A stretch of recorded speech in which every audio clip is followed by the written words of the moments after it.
إن الحمد لله نحمده ونستعينه ونستغفره ونعوذ بالله من شرور أنفسنا ومن سيئات أعمالنا من يهده الله فلا مضل له ومن يضلل فلا هادي له وأشهد أن لا إله إلا الله وحده لا شريك له وأشهد أن محمدا عبده ورسوله يا أيها الذين آمنوا اتقوا الله حق تقاته ولا تموتن إلا وأنتم مسلمون يا أيها الناس اتقوا ربكم الذي خلقكم من نفس واحدة وخلق منها زوجها وبث منهما رجالا كثيرا ونساء واتقوا الله الذي تساءلون به والأرحام إن الله كان عليكم رقيبا يا أيها الذين آمنوا اتقوا الله وقولوا قولا سديدا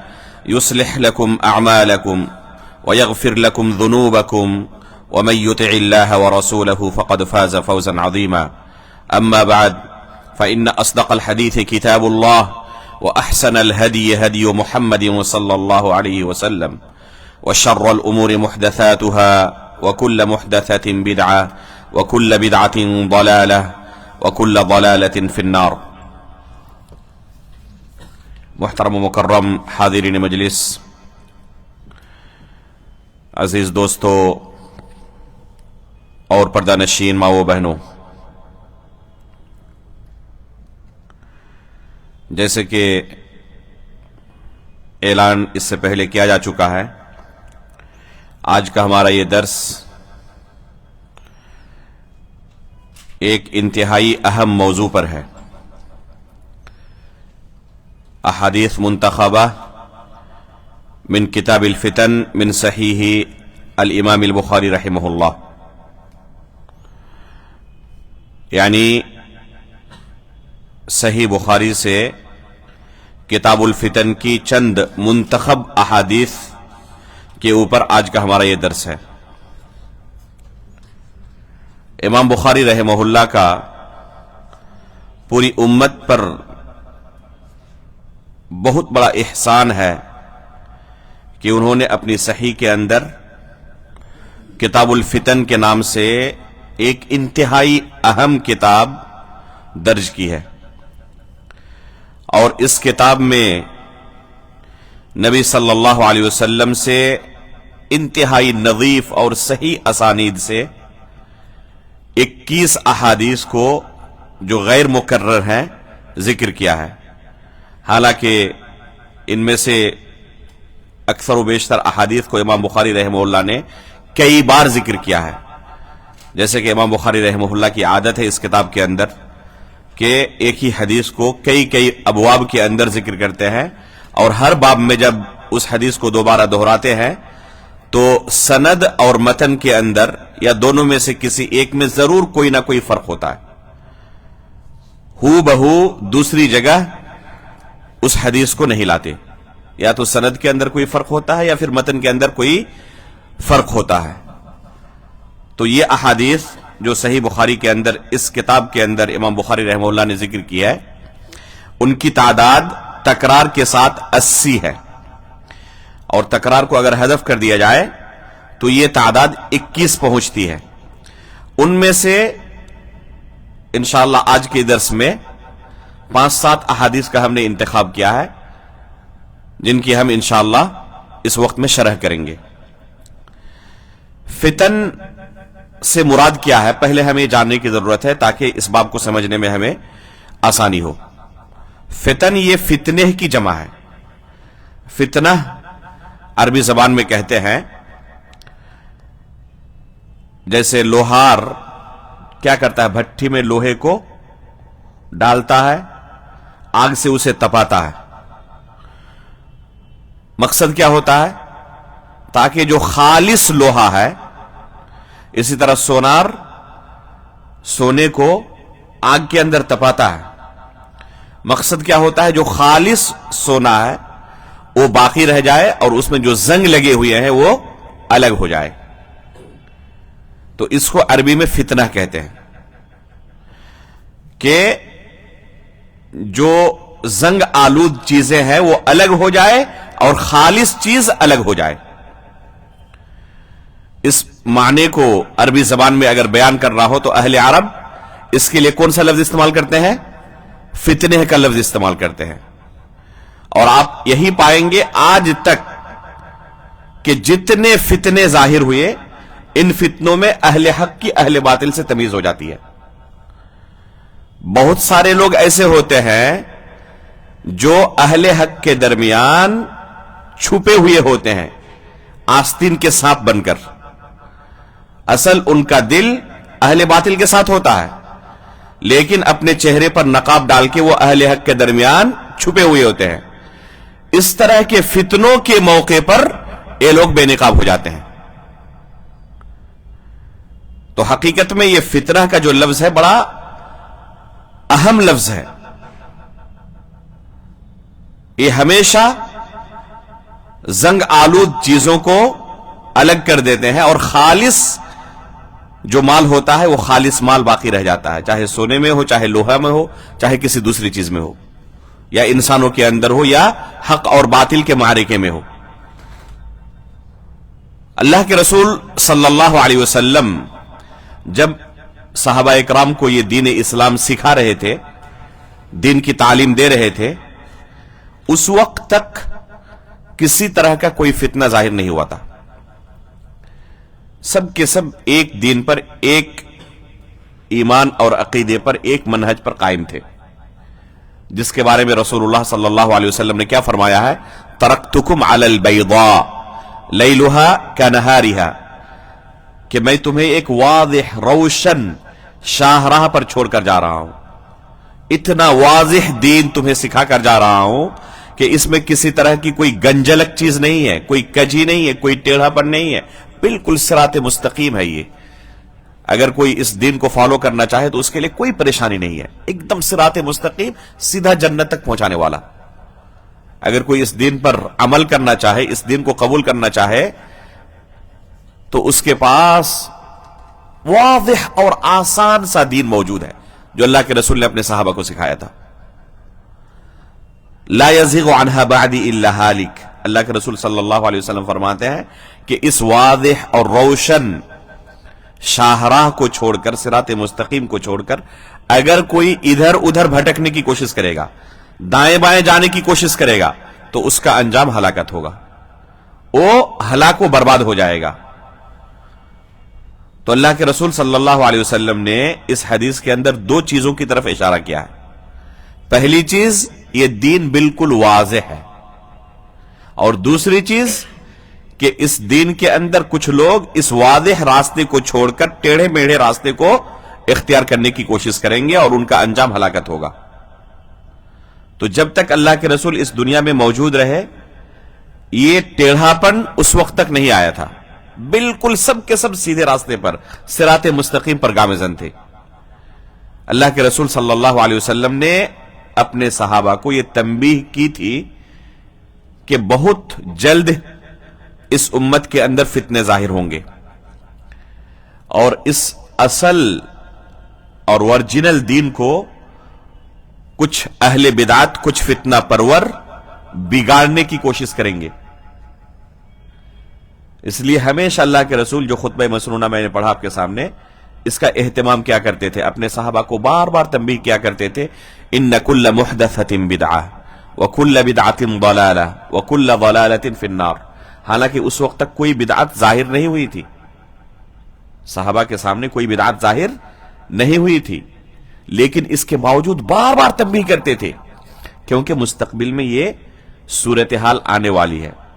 فَإِنَّهُ مَن يَعِشْ مِنْكُمْ بَعْدِي فَسَيَرَى اخْتِلَافًا كَثِيرًا.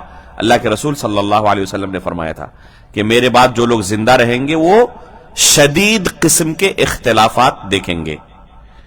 فَعَلَيْكُمْ بِسُنَّتِي وَسُنَّتِ الْخُلَفَاءِ الرَّاشِدِينَ الْمَهْدِيِّينَ. تو ایسے موقع پر میری سنت اور خلفائے راشدین کی سنت کو تم لازم پکڑنا.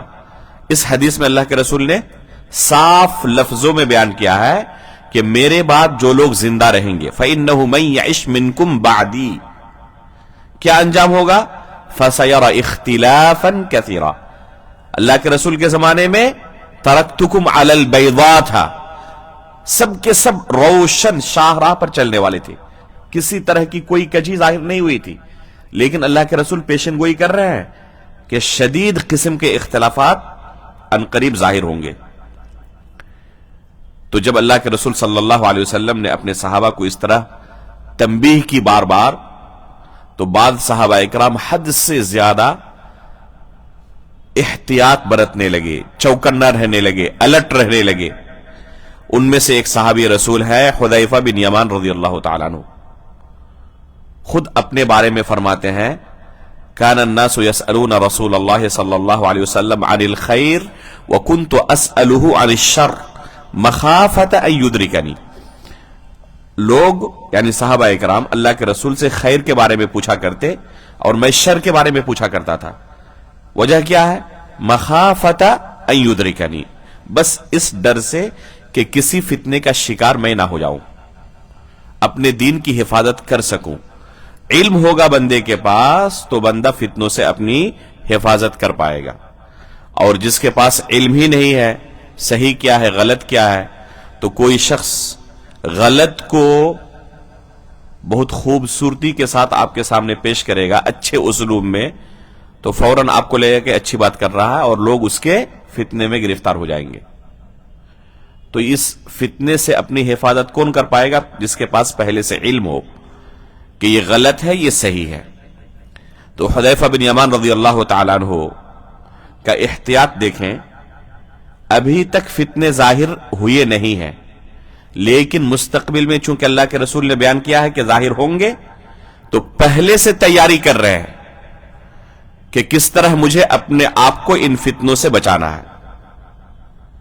آج کی تاریخ میں ہماری حالت کیا ہے؟ فتنوں کے دلدل میں ہم ڈوبے ہوئے ہیں، قدم قدم پر فتنوں کا سامنا ہے. تو ہمیں کتنا احتیاط برتنا چاہیے اور اس باب میں کتنی تیاری کرنی چاہیے. ایک طرف حذیفہ بن یمان رضی اللہ تعالیٰ عنہ کی کوشش دیکھیں، ان کی حرص دیکھیں کہ ابھی تک فتنے ظاہر نہیں ہوئے تھے اور تیاری کر رہے تھے، اللہ کے رسول سے پوچھ رہے تھے بار بار تاکہ اپنی حفاظت کر سکے ان فتنوں سے. اور آج کے دور میں ہم ان فتنوں سے گرے ہوئے ہیں، اس کے باوجود بھی اگر ہم اس طرف توجہ نہ دیں تو بہت بڑی بدنصیبی اور محرومی ہوگی. اللہ کے رسول صلی اللہ علیہ وسلم کی خیر خواہی دیکھیں اپنی امت کے ساتھ کہ خصوصاً اس باب میں، فتنے کے باب میں رسول اللہ صلی اللہ علیہ وسلم نے قدم قدم پر رہنمائی کی ہے. اللہ رب العالمین کی سنت کونیہ کے تحت جو کچھ مستقبل میں ہونے والا ہے اس کی خبر دی ہے، اور کیسے علاج کرنا ہے، اپنے آپ کو بچانا ہے، اس کی بھی اللہ کے رسول نے رہنمائی کی ہے. امام بخاری رحمہ اللہ نے انہی احادیث کو اس کتاب کے اندر جمع کر دیا ہے.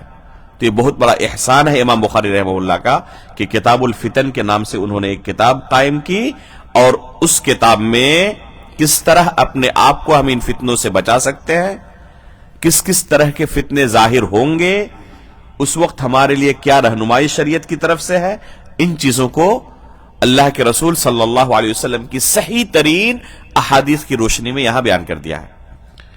لہذا اس باب کا علم ہونا ہر مسلمان کے لیے ضروری ہے.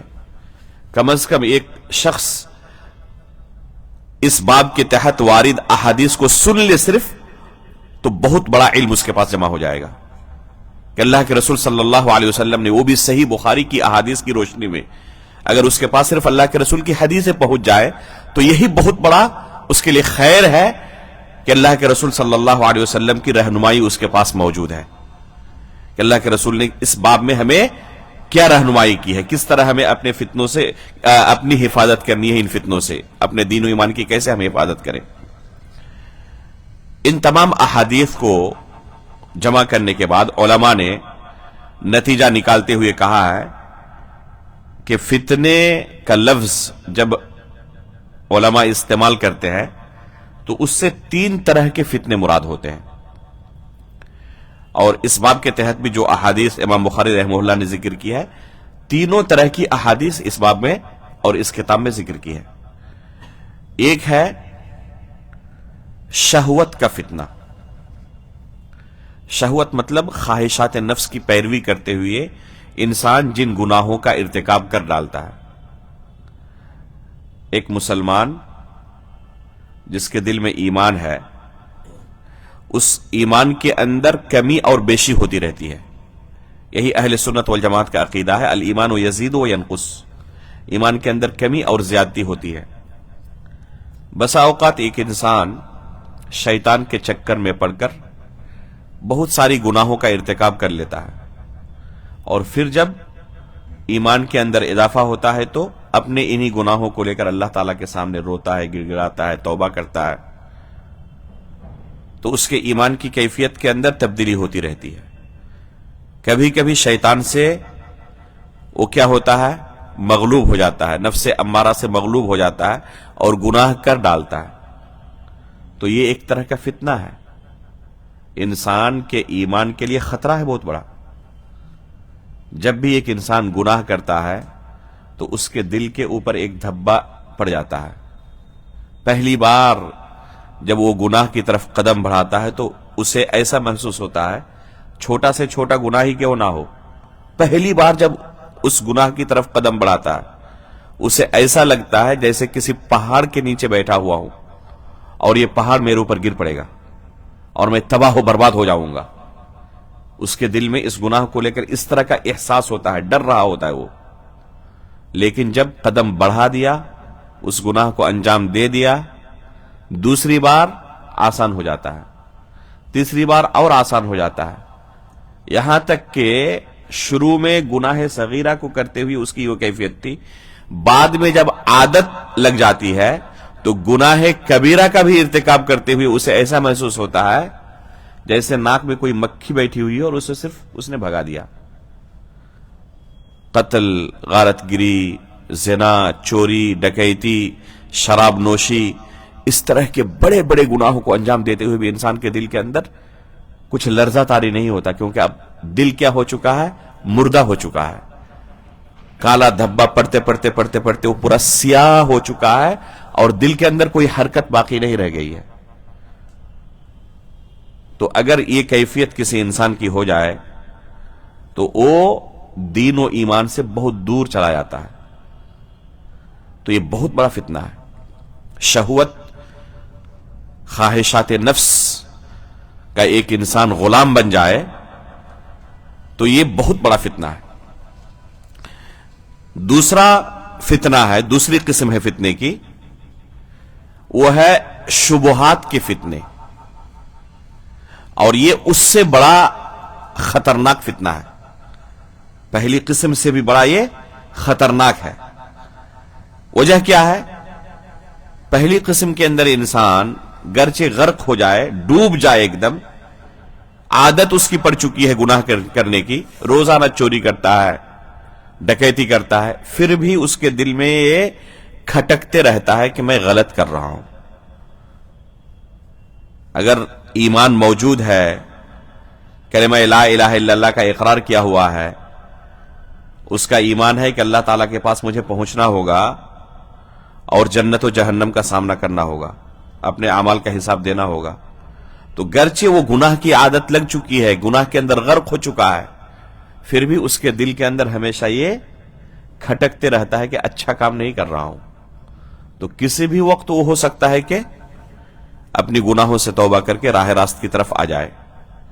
اور اللہ رب العالمین کا فضل کتنا واسع ہے کہ ایک انسان چاہے پوری زندگی گناہوں کے اندر غرق رہے، اگر اسے احساس ہو گیا، ندامت ہوئی اور اللہ رب العالمین سے صدق دل سے توبہ کرے، تو اللہ رب العالمین اس کے گناہ کے حجم کو نہیں دیکھتا، اسے ایسے ہی معاف کر دیتا ہے جیسے آج ہی اس کی پیدائش ہوئی ہے. جیسے کوئی نیا بچہ دنیا میں جنم لیتا ہے تو اس کی فائل کیا ہوتی ہے، بالکل سفید کاغذ کی طرح، کورے کاغذ کی طرح، اسی طرح توبہ کرنے والا ہو جاتا ہے. اب نئی زندگی کی شروعات کر سکتا ہے، وہ گویا کہ آج ہی دنیا میں آیا ہے وہ. تو یہ اللہ رب العالمین کا رحم و کرم ہے. ان اللہ یغفر الذنوب جميعا، تمام گناہوں کو اللہ تعالیٰ معاف کر دیتا ہے. تو پہلی قسم کا جو فتنہ ہے اس کا تدارک کسی بھی وقت ہو سکتا ہے. لیکن جو دوسری قسم کا فتنہ ہے، شبہات کے فتنے، تو یہ انتہائی خطرناک ہے. ایک بار اگر ایک انسان اس فتنے کا شکار ہو گیا تو اس کی دنیا و آخرت تباہ و برباد ہو جاتی ہے. وہ اسے دین سمجھنے لگتا ہے اور عبادت کے طور پر اس گناہ کو انجام دیتا ہے. جیسے جب اس امت میں سب سے پہلے فتنوں کا ظہور ہوا خوارج کی شکل میں، تو عثمان غنی رضی اللہ تعالیٰ عنہ کو اور پھر ان کے بعد دوسرے صحابہ اکرام کو، علی رضی اللہ تعالیٰ عنہ کو، ان کے خلاف تلوار اٹھانا، بغاوت کرنا اور ان کے خون سے اپنے ہاتھوں کو رنگنا، یہ خوارج کیا سمجھ رہے تھے؟ عبادت سمجھ رہے تھے کہ ان کو قتل کر کے اللہ کی قربت ہم حاصل کر رہے ہیں. غور کریں کہ ایک انسان اس طرح کا قبیح عمل انجام دیتے وقت دل میں کیا کیفیت پیدا کر رہا ہے؟ اللہ کا تقرب حاصل کر رہا ہوں. عبد الرحمن بن ملجم جس نے علی رضی اللہ تعالیٰ عنہ کو قتل کیا تھا، بعض روایتوں کے اندر آتا ہے، حالانکہ ان روایتوں پر کلام بھی ہے، بعض روایتوں کے اندر آتا ہے کہ جب اسے قصاصاً قتل کیا جانے لگا تو اس کے جسم کے اعضاء کو کاٹا جا رہا ہے، قتل کیا جا رہا ہے اسے، اور کہہ رہا ہے کہ میری زبان کو بس قتل نہ کرو، مت کاٹو، کیونکہ ذکر و اذکار کرنے کا مجھے موقع مل جائے. وہ ذکر و اذکار میں مشغول ہے. وہ یہ سمجھ رہا ہے کہ یہ کام کر کے علی رضی اللہ تعالیٰ عنہ کو نعوذ باللہ قتل کر کے میں نے بہت ہی بڑا نیک کام انجام دیا. تو اب سوچے کسی کے ذہن میں اس قدر فتنہ داخل ہو جائے تو اس کی دنیا و آخرت کو کس طرح تباہ کرتا ہے. وہ اپنے ہی مسلمان بھائیوں کو قتل کر کے یہ سمجھ رہا ہوتا ہے کہ بہت بڑا نیک عمل انجام دے رہا ہوں. آج کے دور کے اندر بھی وہی خوارج کے فکر جن کے ذہنوں کے اندر داخل ہو گئی ہے، یہ فکر جن کے اندر داخل ہو گئی، وہ اپنے ہی مسلمان بھائیوں کو یا بے گناہ معصوم جانوں کو قتل کر کے عبادت سمجھ رہے ہوتے ہیں کہ میں عبادت کر رہا ہوں. تو یہ جو شبہات کے فتنے ہیں انتہائی خطرناک ہے. تو ان فتنوں کا تذکرہ امام بخاری رحمہ اللہ نے کیا ہے اس کتاب کے اندر.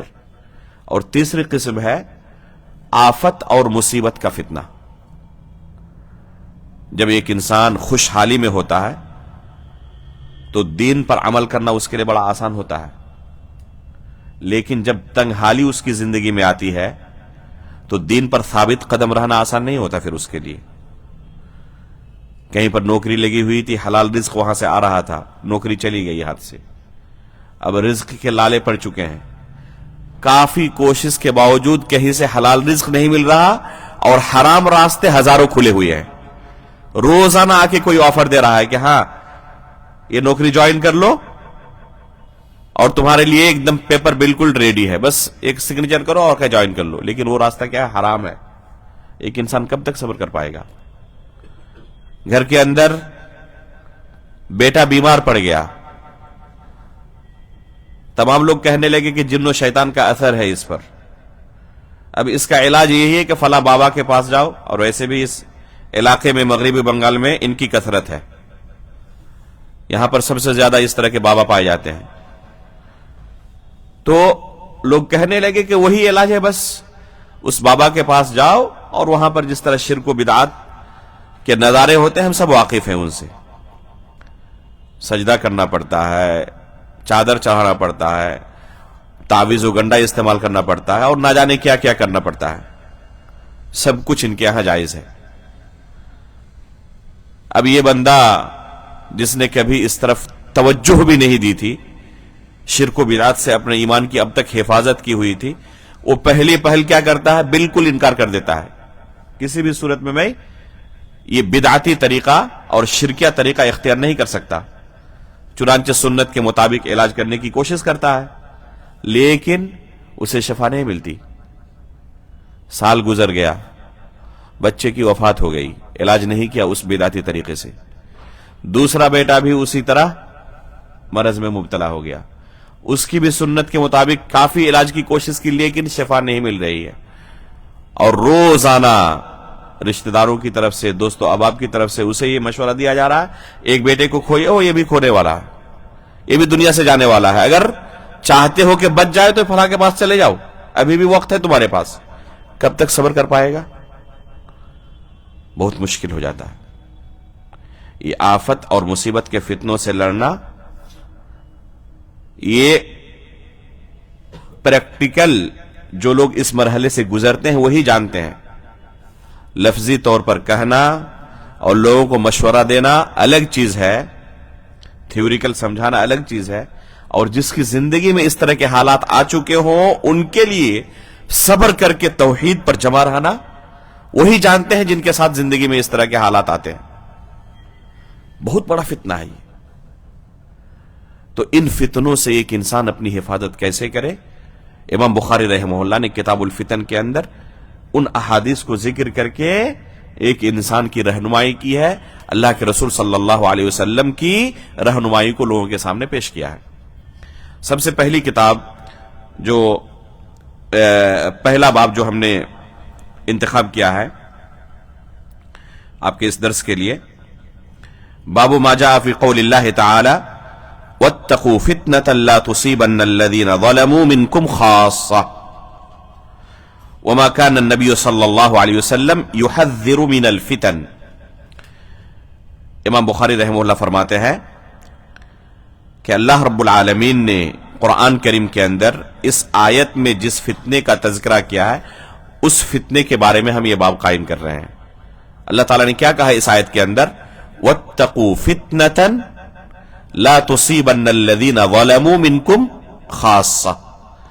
اس فتنے سے بچو جو تم میں سے صرف ظالمین کو اپنی گرفت میں نہیں لے گا بلکہ تمام کے تمام لوگ اس کی زد میں آ جائیں گے.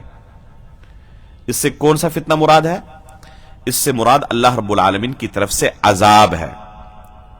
اور اللہ رب العالمین کی طرف سے عذاب کب آتا ہے لوگوں کے اوپر؟ جب کوئی معصیت، جب کوئی گناہ سماج اور معاشرے کے اندر بالکل عام ہو جائے اور اس سے روکنے والا کوئی نہ ہو. اس کی مثال ایسے ہے جیسے کشتی کے اندر پہلے منزلے پر کچھ لوگ رہتے ہوں اور نچلے منزلے پر کچھ لوگ رہتے ہوں. پہلے منزلے والوں کو پانی آسانی کے ساتھ مل جاتا ہے اور نیچے منزل میں جو لوگ رہتے ہیں ان کو پانی کے لیے بار بار اوپر جانا پڑتا ہے، حالانکہ سب سے زیادہ قریب پانی کے یہی ہے. اب اوپر والے ان کو طعن و تشنیع کرنے لگے کہ آپ ہمیں بہت زیادہ تھکاتے ہیں، پریشان کرتے ہیں. تو انہوں نے کیا کیا؟ یہ چاہتے ہیں کہ اب ہم اس کشتی کے اندر سوراخ کر کے ڈائریکٹ دریا سے پانی لے لیں. اگر یہ کام کر دیے لوگ تو انجام کیا ہوگا؟ یہ کشتی آہستہ آہستہ ڈوب جائے گی اور جتنے لوگ اس میں سوار ہیں سب کے سب مر جائیں گے. تو اسی طریقے سے سماج اور معاشرے کے اندر اگر کوئی برائی عام ہو جائے اور کوئی بندہ ایسا نہ ہو جو اس برائی سے لوگوں کو روکے، امر بالمعروف اور نہی عن المنکر کا فریضہ انجام دے، تو اللہ رب العالمین کی طرف سے ایسے معاشرے پر، ایسی قوم پر عذاب نازل ہو جاتا ہے. اسی عذاب کے بارے میں اللہ رب العالمین نے لوگوں کو تنبیہ کی ہے کہ جب یہ عذاب لوگوں پر آئیں گے تو صرف اس عذاب کے اندر جو ظالم ہے، جو گنہگار ہے وہی نہیں پسیں گے، بلکہ جو لوگ نیک تھے، اپنے آپ کو ان گناہوں سے دور کیے ہوئے تھے لیکن لوگوں کو روک نہیں رہے تھے، لوگوں کو روک نہیں رہے تھے. مثال کے طور پر شراب اور یہ نشہ آور چیزیں ہیں. کچھ لوگ ہوں گے 5-10% لوگ سماج اور معاشرے کے اندر جو ان برائیوں سے دور ہیں، لیکن ان کے گھروں میں، دوست و احباب کے اندر، رشتہ داروں کے اندر یہ برائی عام ہو چکی ہے. اپنی آنکھوں سے دیکھتے ہیں انہیں شراب اور نشہ کرتے ہوئے، اس کے باوجود روکتے نہیں ہیں، انہیں نصیحت نہیں کرتے.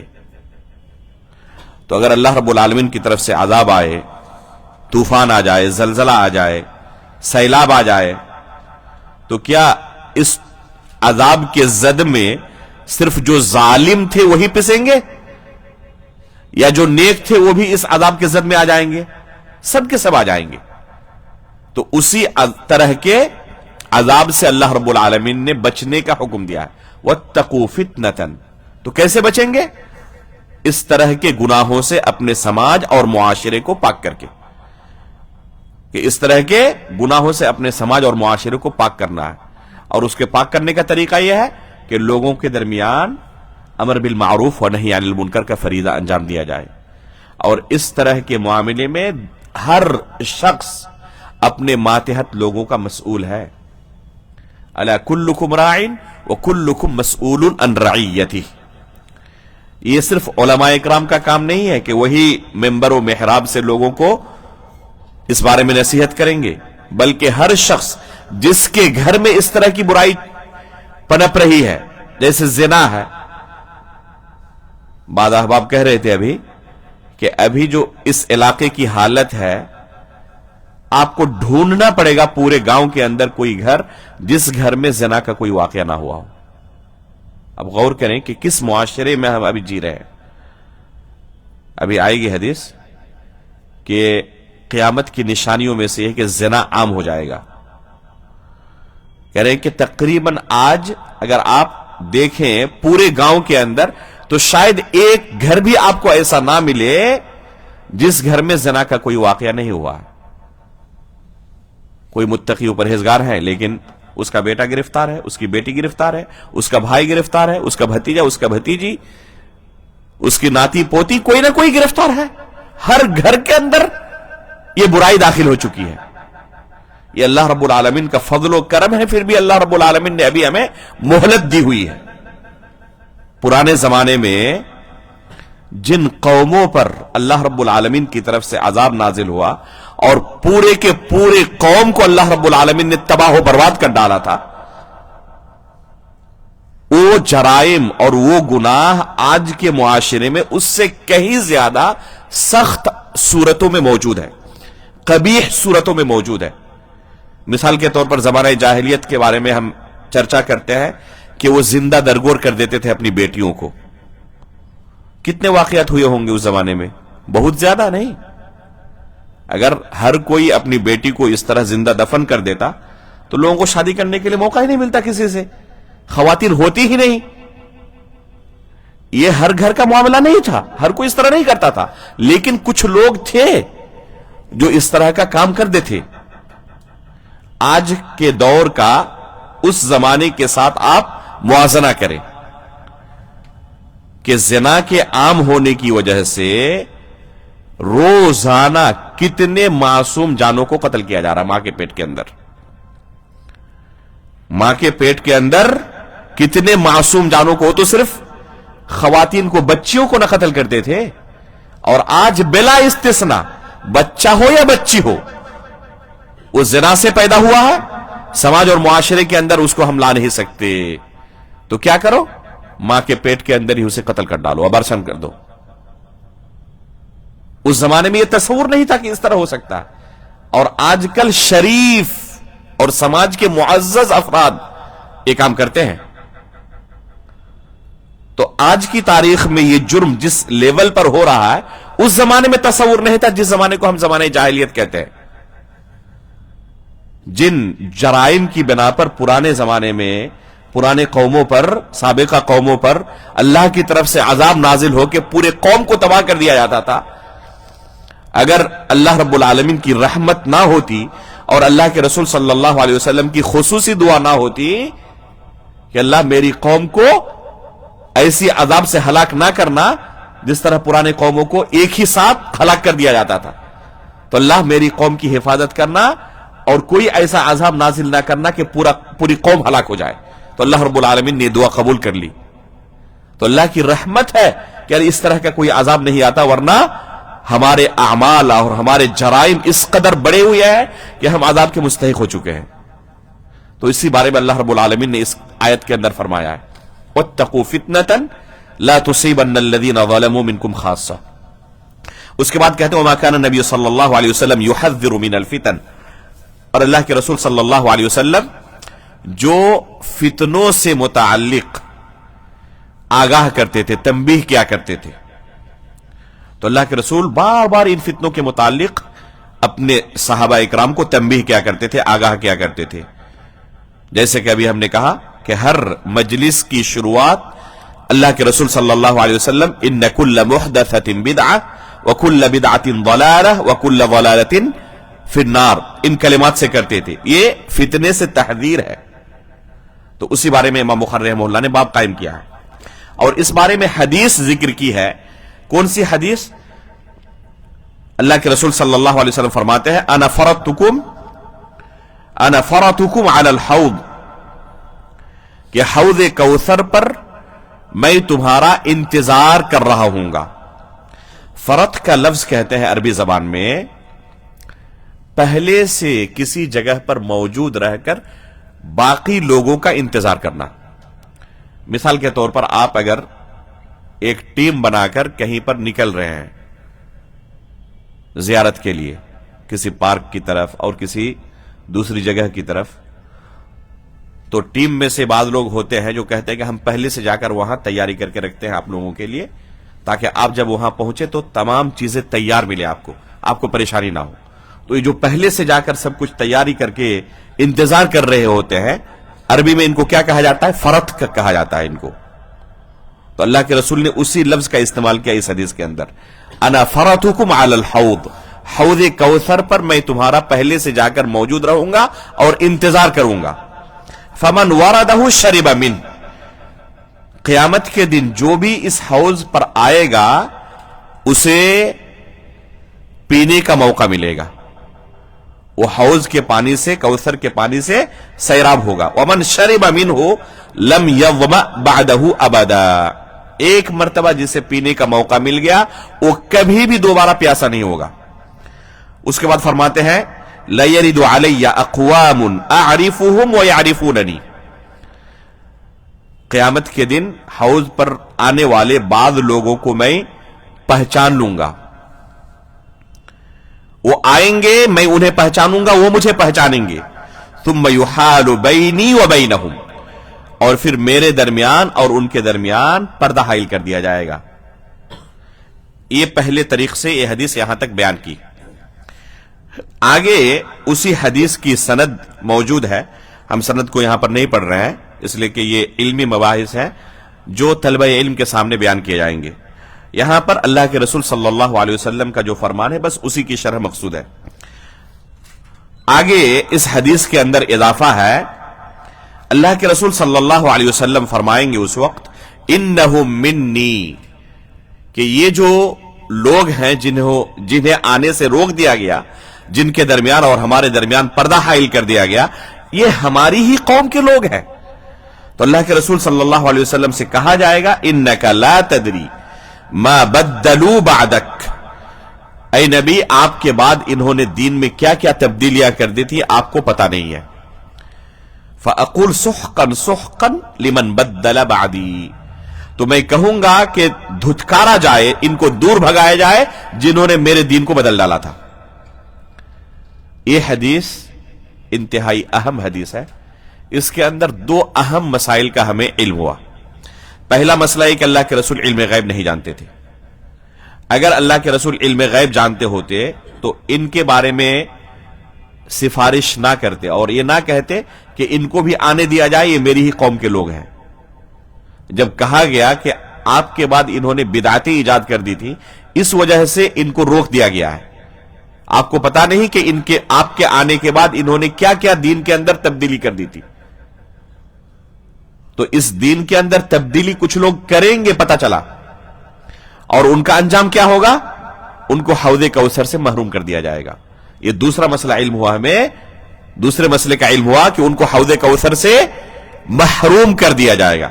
تو بدعت کا یہ انجام ہے، بدعت کی یہ سزا ہے کہ بدعتی کو حوض کوثر سے محروم کر دیا جائے گا. جس دن لوگ نفسی نفسی کے عالم میں ہوں گے،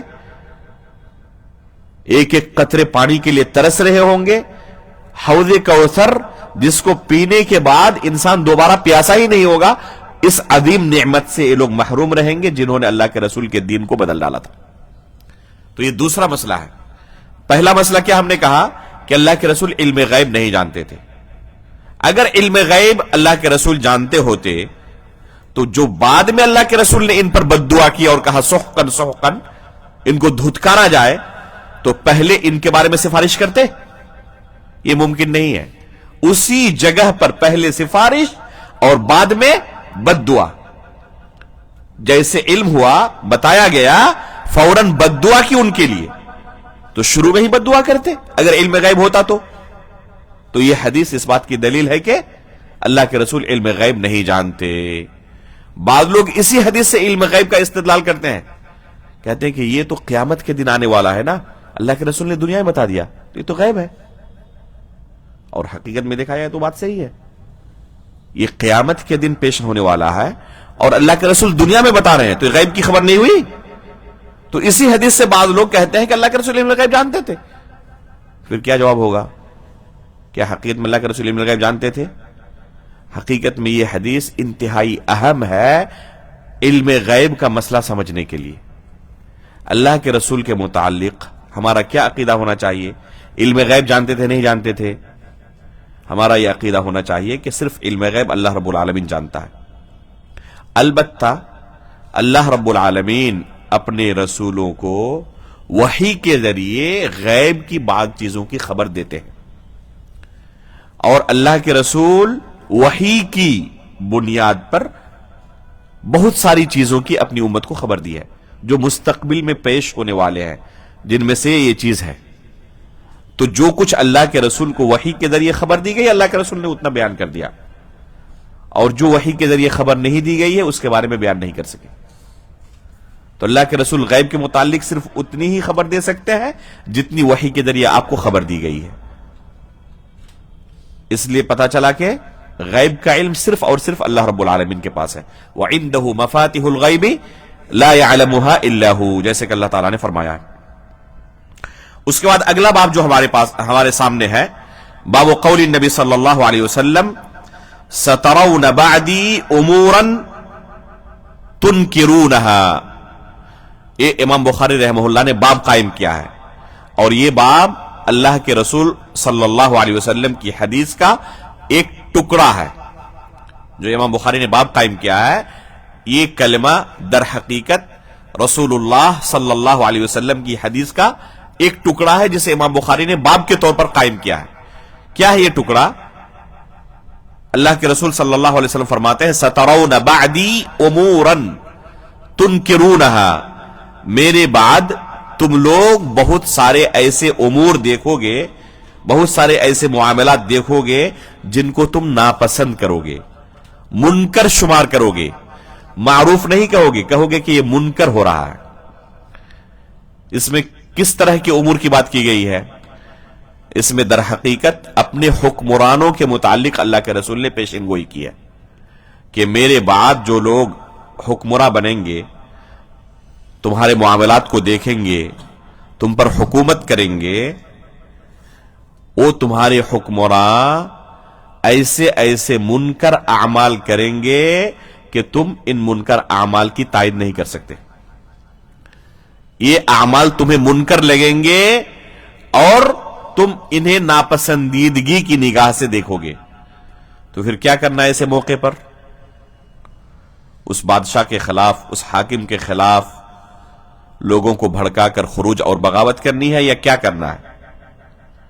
تو اس باب میں اللہ کے رسول صلی اللہ علیہ وسلم کی رہنمائی کیا ہے کہ جب حاکم وقت منکرات کے اندر گرفتار ہو جائے، منکرات کے اندر ڈوب جائے، زنا کے اندر، ناچ گانے میں، شراب نوشی میں اور دوسرے گناہوں کے اندر ڈوب جائے، جو کہ مسلم قوم کی کیا ہو؟ حکمراں ہوں، بادشاہ ہوں، تو ایسی صورت میں رعایا کو کیا کرنا چاہیے؟ اس بارے میں اللہ کے رسول نے کیا رہنمائی کی ہے، ان احادیث کو امام بخاری رحمہ اللہ نے یہاں پر ذکر کیا ہے. تو ہمارے ذہن میں ہونا چاہیے کہ یہ جو احادیث ہم پڑھ رہے ہیں یہ اللہ کے رسول صلی اللہ علیہ وسلم کا فرمان ہے.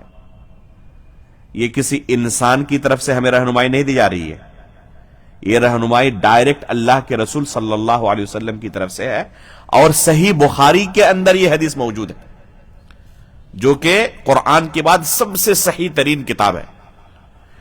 پہلی حدیث دیکھیں، رسول اللہ صلی اللہ علیہ وسلم فرماتے ہیں، عبداللہ بن مسعود رضی اللہ تعالیٰ عنہ نے یہ حدیث اللہ کے رسول سے روایت کی ہے، فرماتے انکم سترون بعدی اثرتا وامورا تنکرونہا، تم لوگ میرے بعد ترجیحات دیکھو گے۔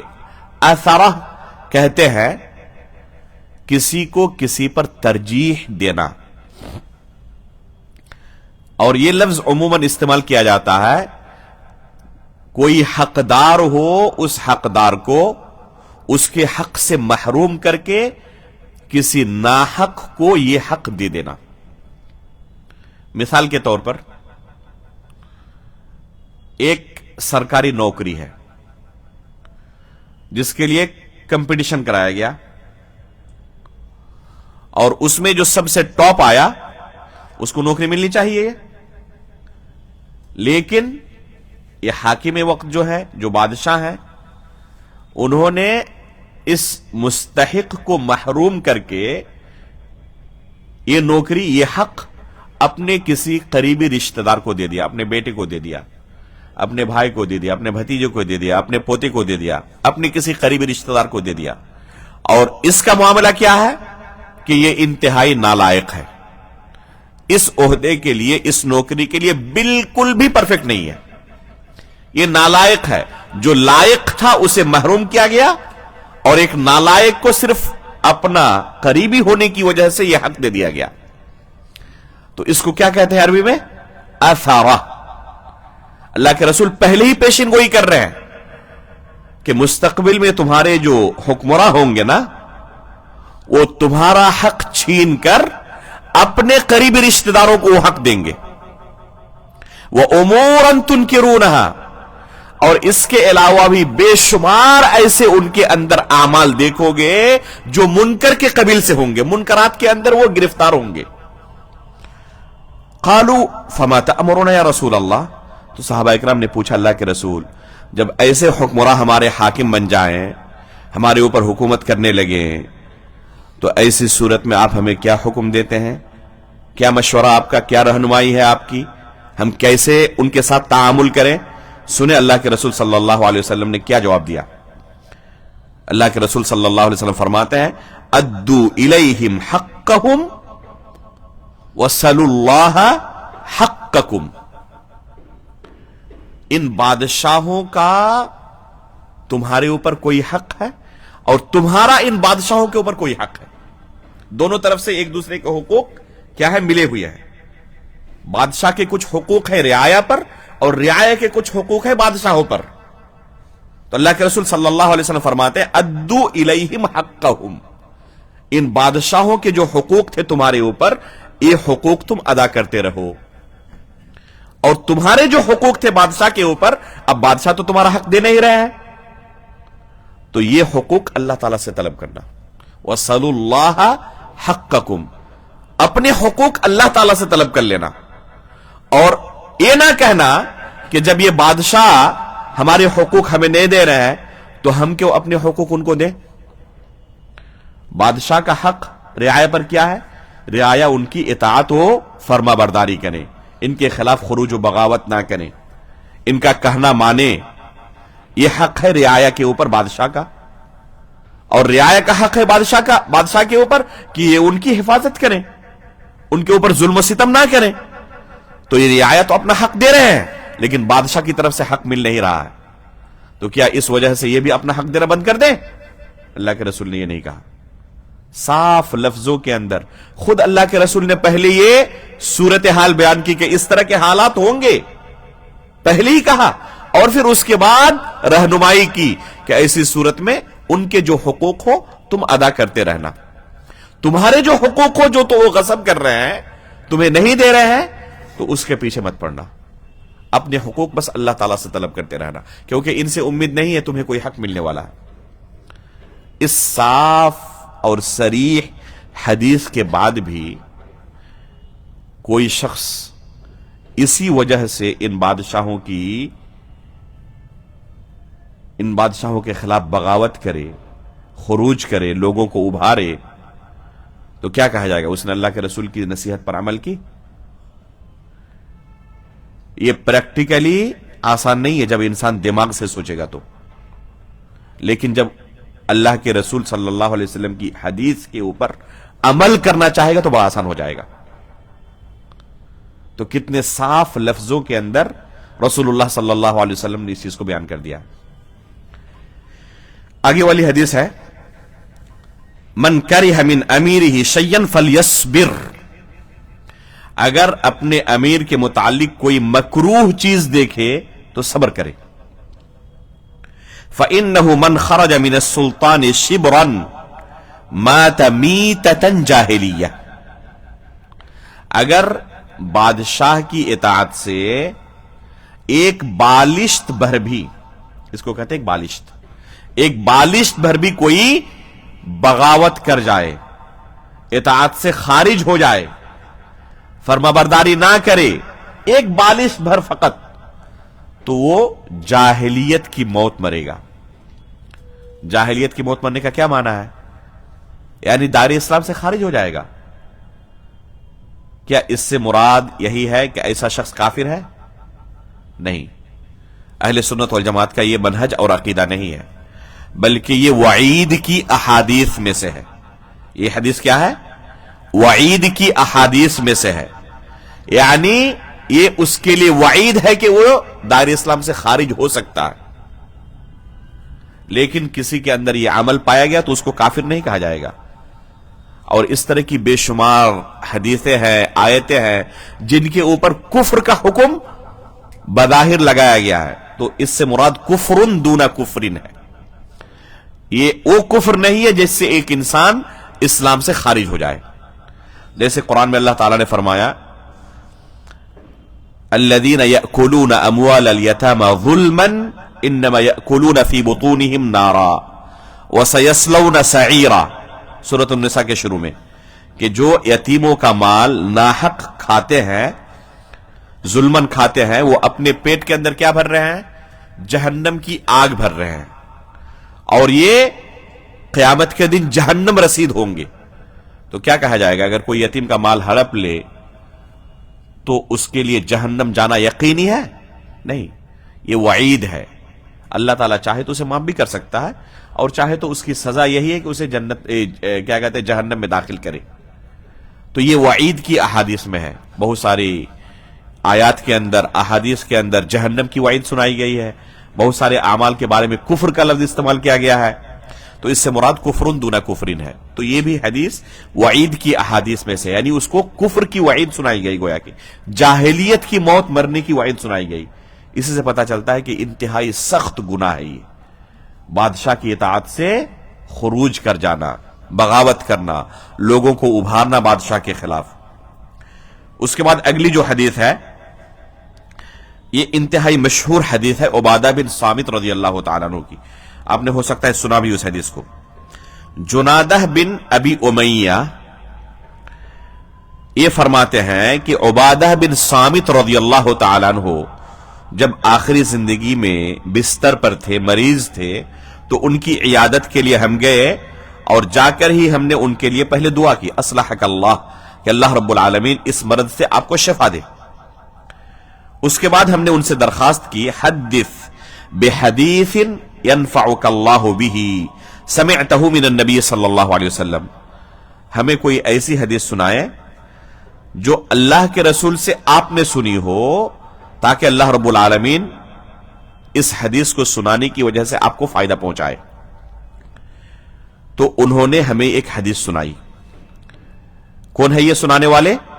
عبادہ بن صامت رضی اللہ تعالیٰ عنہ، انتہائی جلیل القدر صحابی رسول. فرماتے ہیں دعانا النبی صلی اللہ علیہ وسلم فبایعناہ، اللہ کے رسول صلی اللہ علیہ وسلم نے ہمیں بلایا اور ہم نے آپ کے ہاتھ پر بیعت کی. کس بات پر بیعت کی؟ فقال فیما اخذ علینا، اس بیعت میں اللہ کے رسول نے ہم سے جو معاہدہ لیا وہ کیا تھا؟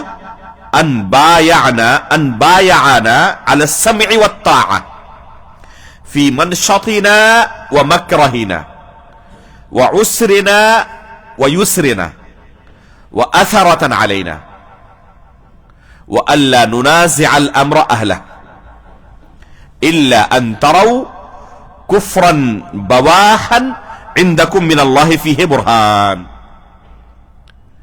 یہ حدیث عبادہ بن صامت رضی اللہ تعالیٰ عنہ کی جو صحیح بخاری کے اندر ہے، صحیح مسلم کے اندر بھی ہے، متفق علیہ حدیث ہے. علماء اس باب کے اندر اسے اصل قرار دیتے ہیں. بس یہی ایک حدیث انسان اگر سمجھ جائے حکام المسلمین کے مسئلے میں کہ ان کے ساتھ رعایا کو کیسے تعامل کرنا چاہیے تو کافی ایک حدیث، بس یہی ایک حدیث کسی ہدایت کے لیے کافی ہے. فرماتے ہیں کہ اللہ کے رسول صلی اللہ علیہ وسلم نے ہم سے بیعت لی، کس بات پر؟ علی السمع والطاعہ، کہ اپنے حاکموں کی تم اطاعت و فرما برداری کرو گے، وہ جو تمہیں حکم دیں گے خلاف ورزی نہیں کرو گے. اس بات پر اللہ کے رسول نے ہمارے ساتھ بیعت لی باضابطہ. آگے کیا کہا؟ فی منشطنا ومکرہنا وعسرنا ویسرنا، چاہے ہم خوشحالی میں ہو چاہے ہم تنگحالی میں ہو، چاہے ہماری زندگی کے اندر خوشی آئے یا ہماری زندگی کے اندر تنگی آئے، چاہے ہم آسانی کے ساتھ زندگی گزار رہے ہو یا تکلیفوں کے اندر زندگی گزار رہے ہو، ہر حال میں چاہے ہم بادشاہ وقت سے خوش ہوں چاہے ناراض ہوں، دونوں صورت میں. بادشاہ وقت سے جب آپ خوش ہیں، بہت زیادہ آپ کو عطیہ تحفہ ہدیے انہوں نے دیے، آپ خوش ہو گئے، محروم کر دیا کبھی، ناراض ہو گئے. دونوں صورتوں میں، خوشی کی صورت میں بھی ناراضگی کی صورت میں بھی، فی منشطنا ومکرہنا، چاہے خوشی کے حالت میں ہو چاہے ناراضگی کی حالت میں ہو، جب ہم ان کو ناپسند کر رہے ہوں. وعسرنا ویسرنا، چاہے خوشحالی ہو ہماری زندگی میں یا تنگحالی ہو، بدحالی ہو ہماری، دونوں صورتوں میں. اس کے بعد وَأَثَرَةً عَلَيْنَا، ابھی اس لفظ کی شرح تھوڑی دیر پہلے گزری کہ ہمارے حقوق چھین کر اپنے قریبی لوگوں کو یہ حقوق دینے لگے، اس صورت میں بھی ہم اپنے حکمرانوں کی اطاعت اور فرما برداری کریں. اس بارے میں اللہ کے رسول نے ہمارے ہاتھ پر بیعت لی. وَأَلَّا نُنَازِعَ الْأَمْرَ أَهْلَهُ، اور حکومت کے معاملے میں حکمرانوں کے ساتھ کبھی بھی ہم جھگڑیں گے نہیں، ان کے خلاف کبھی اعتراض نہیں کریں گے. وَأَلَّا نُنَازِعَ الْأَمْرَ أَهْلَهُ، انتہائی صریح لفظ ہے کہ حکومت کے جو معاملے ہیں وہ جانیں، ان سے ہمارا کوئی سروکار نہیں ہوگا، اور کبھی بھی ان بادشاہوں کے ساتھ، ان حکمرانوں کے ساتھ حکومت کے مسائل کو لے کر الجھیں گے نہیں. اللہ کے رسول نے ہم سے بیعت لی. وَأَلَّا نُنَازِعَ الْأَمْرَ أَهْلَهُ، حکومت کے مسائل کو لے کر حکمرانوں سے ہم کبھی نہیں الجھیں گے. انتہائی آسان، صریح اور بالکل صاف لفظوں میں اللہ کے رسول صلی اللہ علیہ وسلم نے صحابہ اکرام کے ہاتھ پر بیعت لی ہے. کب ان حکومت کے اہلکاروں کے خلاف ہم بغاوت کر سکتے ہیں، خروج کر سکتے ہیں، ان کے خلاف اپنی زبان کھول سکتے ہیں، لوگوں کے درمیان ان کی برائی بیان کر سکتے ہیں، وہ بھی اللہ کے رسول نے بیان کر دیا. إِلَّا أَن تَرَوْا كُفْرًا بَوَاحًا عِنْدَكُم مِّنَ اللَّهِ فِيهِ برہان. بس ایک صورت ہے جب ان کی اطاعت و فرما برداری تم پر واجب نہیں رہتی، وہ صورت ہے کہ جب اپنے حاکم کو کفر بواح کے اندر مبتلا دیکھو. صرف کفر نہیں کہا بلکہ کفر بواح کہا. کیا فرق ہے دونوں میں؟ کفر بواح کہتے ہیں ایسے کفر کو جس کے بارے میں ادنا شک بھی نہ ہو کسی کے در، اس کے کافر ہونے کے بارے میں تمہارے پاس کوئی تأمل نہ ہو، کوئی شک و شبہ نہ ہو، یقین ہو جائے کہ یہ بادشاہ ہمارا کافر ہو چکا ہے. اب یہ مسلمان باقی نہیں رہا، یہ دین اسلام چھوڑ چکا ہے۔ ایسی صورت میں جب تمہارا حاکم دین اسلام چھوڑ دے اور اس کے دین اسلام سے خروج پر، دین اسلام چھوڑ دینے پر، اس کے کافر ہو جانے پر تمہارے پاس کیا ہو؟ عندکم من اللہ فیہ برہان، تمہارے پاس واضح دلیل موجود ہو کہ ہمارا حاکم مسلمان باقی نہیں رہا، وہ دین اسلام سے خارج ہو چکا ہے، کافر ہو چکا ہے۔ ایسی صورت میں ان کی اطاعت تم پر واجب نہیں رہ جاتی۔ اطاعت اب واجب نہیں ہے ایسے حاکم کی، اگر وہ دین اسلام سے خروج کر چکے ہیں، اب وہ مسلمان باقی نہیں رہے تو کیا کرنا ہے ایسی صورت میں؟ بغاوت کرنی ہے؟ نہیں، یہ مصلحت اور مفسدت کے تحت ہے۔ اگر خروج و بغاوت کرنے میں اگر وہ کافر بھی ہو جاتے ہیں، پہلے مسلمان تھے اب کافر ہو چکے، دین اسلام سے نکل چکے، تو کیا اب ان کے خلاف بغاوت کر سکتے ہیں؟ نہیں، اتنی جلدی نہیں ہے۔ اگر مصلحت اسی میں نظر آ رہی ہو کہ ان کے خلاف خروج و بغاوت کرنے میں اسلام اور مسلمانوں کا بھلا ہے، اور آسانی کے ساتھ ان کو ہٹا کر کسی شریعت کے تابع دار، شریعت کے کسی متبع اور کسی اچھے آدمی کو اس کی جگہ پر ہم بٹھا سکتے ہیں آسانی کے ساتھ، خون خرابہ نہیں ہوگا، فتنہ و فساد جنم نہیں لے گا، ٹھیک ہے پھر۔ لیکن اگر اس کوشش میں ناحق لوگوں کا خون بہے تو پھر اس کی اجازت نہیں ہوگی۔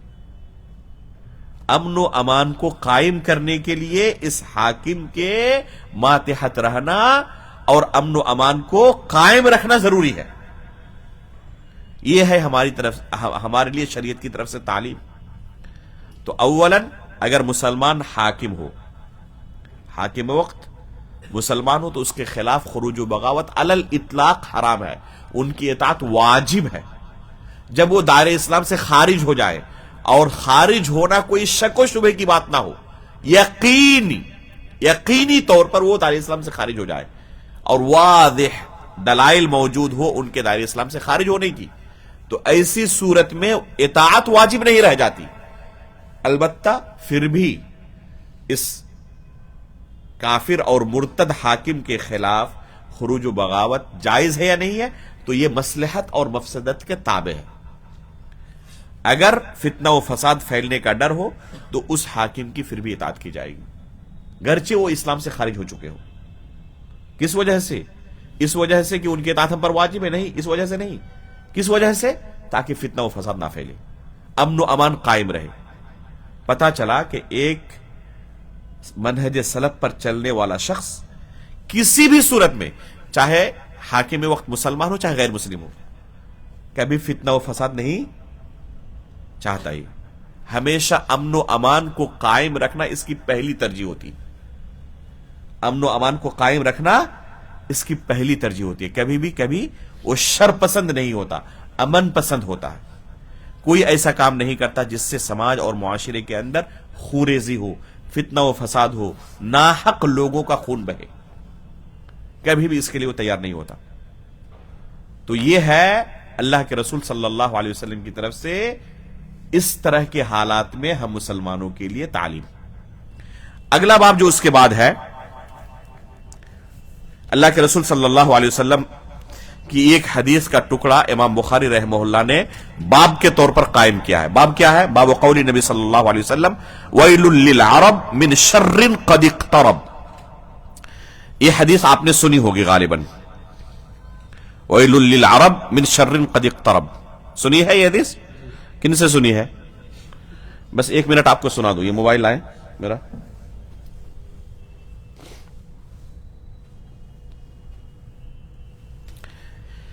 اللہ کے رسول صلی اللہ علیہ وسلم کی احادیث کے ساتھ کھلواڑ کرتے ہوئے کوئی کیسے لوگوں کے درمیان گمراہیوں کو پھیلا سکتا ہے، اس کا نمونہ دیکھنا ہو تو یہ دیکھیں۔